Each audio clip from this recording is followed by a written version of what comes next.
everybody. Welcome to Women in Retail Talks, the podcast where C-suite executive women in the retail space share their stories of professional growth, leadership development, personal journeys, and more. I'm Melissa Campanelli, the co-founder of the Women in Retail Leadership Circle, which is a membership-based community of executive women at leading retailers and brands. Joining me today is Lauri Joffe, who is the Chief Marketing Officer at American Freight Furniture and Mattress, which is a retail furniture chain based in Ohio. Today, we're going to talk about Lauri's career journey, her leadership tips, her thoughts on work-life integration, and more. Welcome, Lauri. Thank you. So great to be here. Yes, and Lauri and I know each other. We chatted at a Women in Retail event that we had in Columbus last year. So it's great to talk to you again. Yeah, super excited. So as I said in the opener, you're currently the CMO of American Freight Furniture and Mattress. So maybe you could just before we go anywhere, maybe you could just tell us a little bit about American Furniture, Freight and Mattress, and then sort of how you came to be the CMO. Sure. So American Freight, we're a, like you said, furniture, mattress, and appliance retailer. We have about just over 370 stores across the U.S. We sell furniture, mattresses, and primarily open box appliances targeted at that value-conscious consumer. So that's really the market that we serve. Company has been around since 1994, so it's our 30th anniversary this year, and we're growing and super exciting times for the company. In terms of my career path and how I got to the CMO role here, so it's actually been a very untraditional path. So I started my career, believe it or not, in law back in Israel, so very far away and in a completely different industry. I quickly realized that I was more interested in the work that I was doing for my clients and their businesses than the legal work I was actually doing for them. So I felt switching over to business was the right call.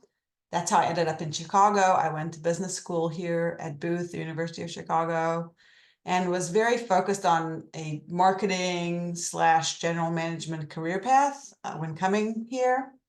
I did a summer stint out in Biogen in Boston with a biotech company called Biogen IDEC, and I actually did a social media project for them. It was my first taste of digital marketing, and I could never turn back. It was just perfect. Analytics and creativity all coming together. So I went back to school very focused on that path of digital and e-commerce. And I joined Sears after school. That's how I entered retail because they had a very untraditional leadership program, which was a perfect fit for me because I knew I could come to Sears and kind of chart my own path and pursue that digital path I was looking for. And I got exactly that. I joined the Sears outlet business at Sears, which was a very unique business unit at the time. It's the unit that sold open box appliances, very profitable and growing quickly.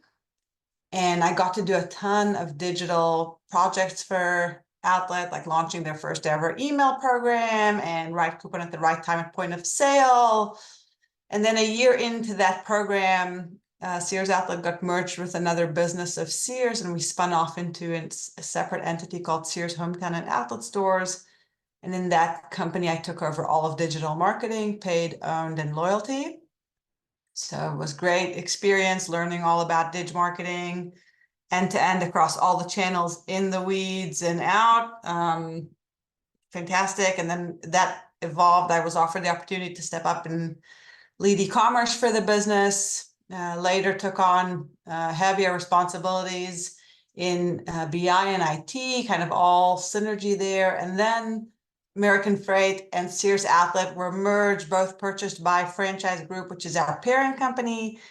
In the new entity, I was Chief Digital Officer, so I oversaw e-commerce, IT, and BI until April of last year, when I was put back on my marketing motorcycle and moved back into a Chief Marketing Officer role, so leading marketing and e-commerce for the business. Wow, what a great career path. I didn't realize that you started out in the legal space. That's really interesting. And I do remember those Sears hometown stores. Those were those were great stores. So it makes a lot of sense that you would jump from there to American Freight. And I love how you were really, honed into the digital. It sounds like a lot, before digital was cool. It sounds like, so that's cool. You kind of picked up on that. You knew it was It's going to always been cool to me, Melissa, always. be. um, so that's great. So now you're at American Freight. You're the CMO. So, what are a few of the initiatives you're working on right now that you're most excited about? The best part about that question is that it's so difficult for me to choose because we have so many exciting things happening at the company and in the marketing and e-commerce space in particular. So really difficult, and that's a good thing, but I'll focus on a few. So number one, like I said in the beginning, great company going through, a great period of time with great potential for growth and major initiatives around that, which is fantastic, obviously, in the retail space. We're also a brand that has very, very distinctive and key differentiators.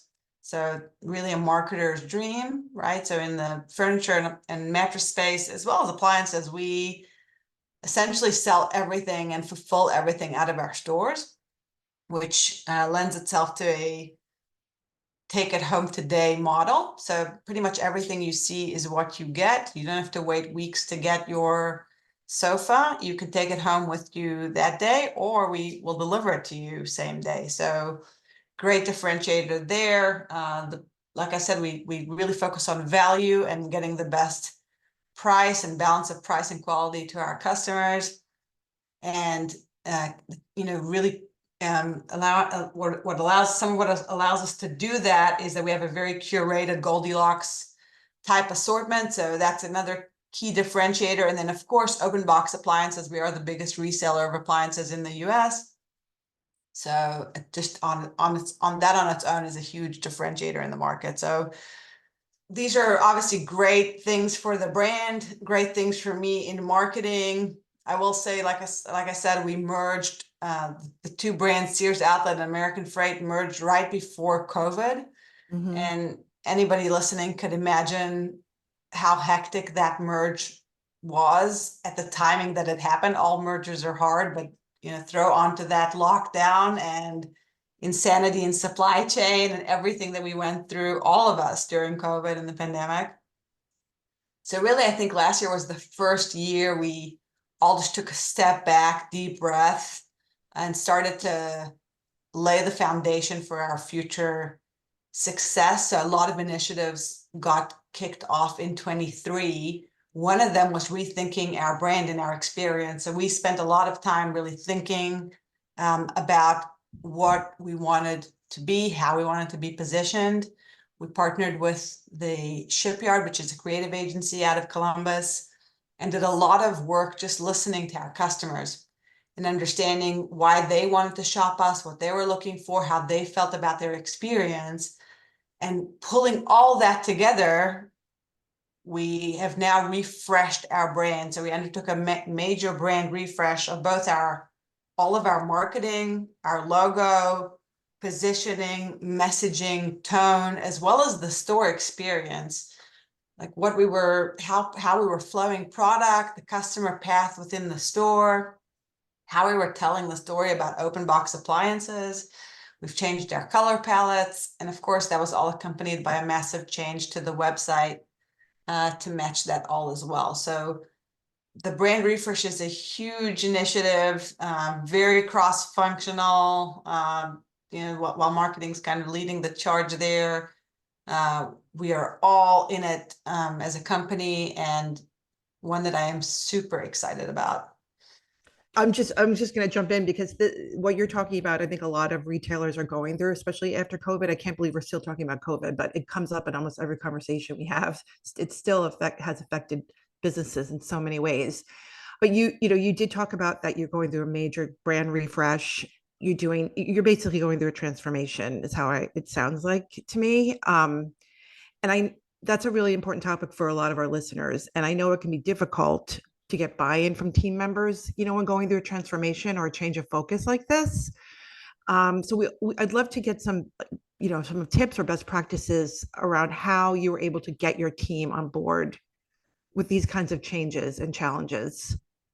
Yeah, it's a great question. I mean, I think a lot of buy-in issues really get resolved with fit, right? Like I think that word is so important and Mm. honestly underestimated. I'm extremely lucky to be in an environment today where we have truly unbelievable culture and an amazing team. So I really find myself less in a position where I have to get buy-in, and it's more a conversation. And that's really what you want to have happen. That's ideal. That said, throughout my career, definitely have been in positions where I've had to do that. Really, when you have to get the buy-in, important to remember that you need it bottom, across, and up, right? So the point really is getting everybody rowing in the same direction. That is so important. And what's worked for me is really just trying to understand the other side's point of view and motive and really play to that, right? So for example, showing all the data, right, and all the proof to that individual who really needs that to get convinced, right? So adapting what you're showing and how you're talking to what the person actually needs to hear and what they're looking for out of something that you're trying to get the buy-in from. Mm. And then a huge portion, I think, of buy-in is yourself learning how to take a step back, right? So for me, even when I'm 100% certain that I'm right, I'm not always right, right? Retail is a team sport, and you have to learn how to compromise. And when you don't get that buy-in and somebody else, you just lock arms as a team and move forward, right? That's the key to winning. Great all around.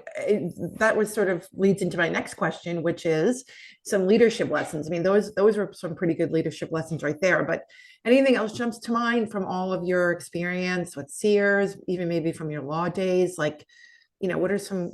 Our listeners are always eager to hear leadership lessons to improve themselves. Sure. Yeah, I am too, by the way. So I guess that's the first leadership lesson, is stay curious, right, about yourself and your personal development, curious about others' ideas, about yours, about people, culture, technology, all of it. Curiosity is so critical. And if you're always learning, you're always growing, and that's going to just make you a better leader.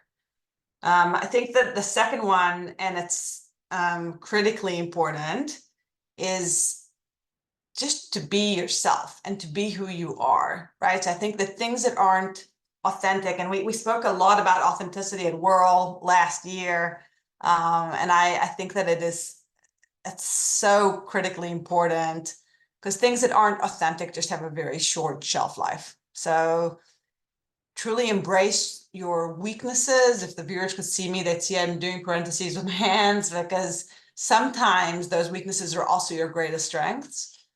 And really just be authentic and true to yourself.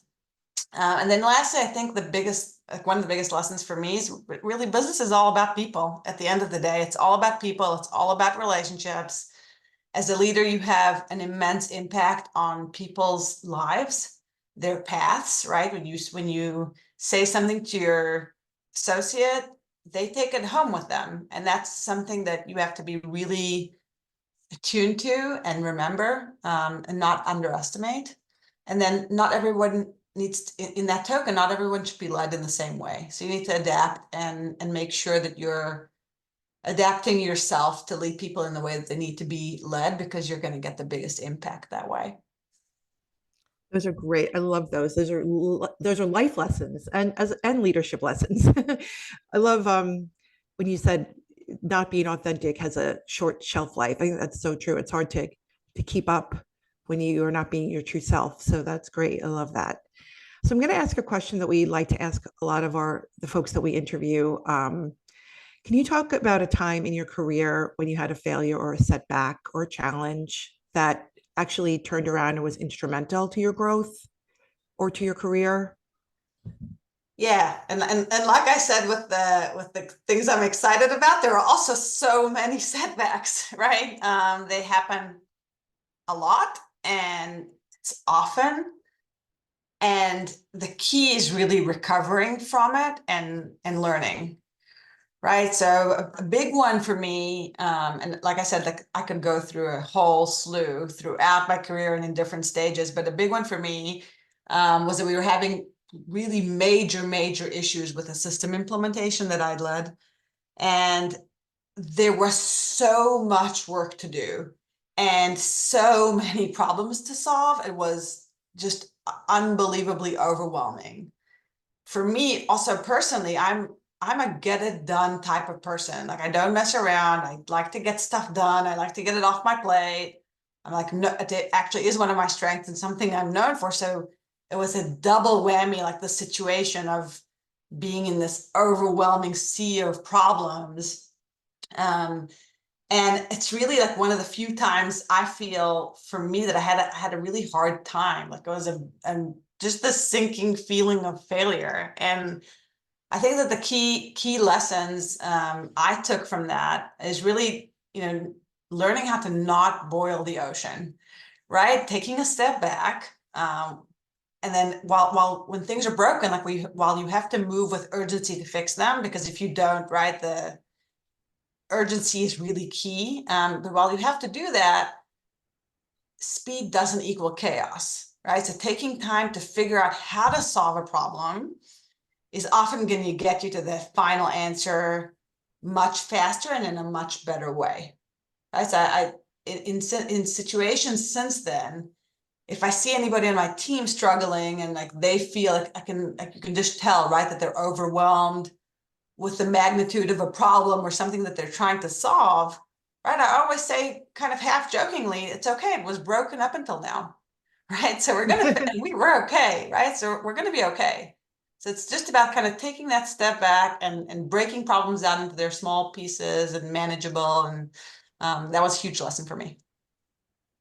Great. Love that. Another question that we like to ask is how they sort of manage their time. And if you could share some work-life integration tips you swear by. I mean, I know you have a daughter. I know you're real busy, with your leadership role. So anything you can share would be super helpful. Yeah, sure. Yeah, I've got a 11-year-old daughter, almost 11, and an almost 16-year-old son, and a full-time, very demanding French bulldog, and obviously amazing husband. So life gets very busy. I think that the most important thing is to remember what matters most. Always, right? So for me, and like it's different for everybody, right? For me, the most important thing is my family and our health, right? So that's my beacon. And once you let that guide you, a lot just falls into place, right? So I think it's imperative to choose the company that really shares your values. And once you've done that, there's a lot less balancing that needs to happen, right? In addition, like I think that like just being self-accepting is very important. So I make sure to be present for my family as much as I possibly can, but I also don't feel guilty when I have to work until 10 one night or when I'm traveling a ton all of a sudden, because just getting consumed in that guilt is not productive for anyone. So really all of it is I don't really think about work-life balance. I just think about balance, period. And I think that those two are key. So again, just find that company that fits you and your values and accept yourself. Those are great tips. And it is, a lot of it is is your choices, and finding the companies that work for you, and then sort of all things fall into place. It's not even like you have to really work at it. So, I mean, obviously you have to work at it, but it's helpful if you're at the right place. Yeah, and there's Um, times it's about like you gotta it's all about flexibility. There's times where it's gonna be crazy and you're not gonna get to prioritize your family. right, It's just not gonna happen, right? But in the long term, right, we're all playing a long-term game here. Just let those things that matter to you the most guide you. right, definitely. So, in closing, I was going to say it's the new year, but it's actually almost spring over here in New York. But there's still quite a lot of 2024 left. So, what are some goals you have for yourself personally and professionally right now, or as we round out the year, maybe for 2024 in general? Sure. I mean, I think, professionally, I want us to achieve everything that we've set out to do, and it's a lot. So landing all these planes successfully is obviously a huge goal. Another big goal for me is my team and making sure that they're happy and developing and progressing. So just taking care of my people. So I'd say, like, professionally, those are probably the two biggest. And I guess for me personally and professionally, it's about my growth and learning, and that learning is super important. On a totally personal level, I hope that I get to spend all the critical moments with the people that matter most to me, and that I get to spend a lot of time with my family, and that we all stay healthy and happy. Love it. Well, Lauri, it was so great chatting with you today. That's all we have time for, but I really feel like I got to learn a lot about you and about your philosophy, your leadership philosophy. And thank you so much for spending time with us. Thank you.